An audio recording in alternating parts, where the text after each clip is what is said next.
Hi guys, welcome back to my channel. This is a very small video of the Bavarian in Colombo. It's a German restaurant located right in front of Inn on the Green at Galway's Hotel. So this is how the interior looks like.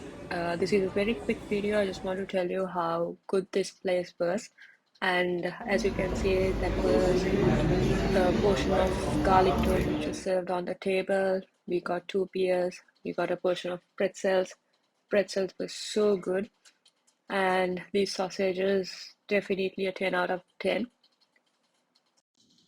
And for the mains, we went with two grilled chicken with different sides, and dessert was a creme brulee and a sticky toffee cake.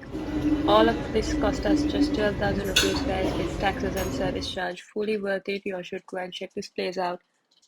I will put more information in the description box below. Thanks for watching, guys.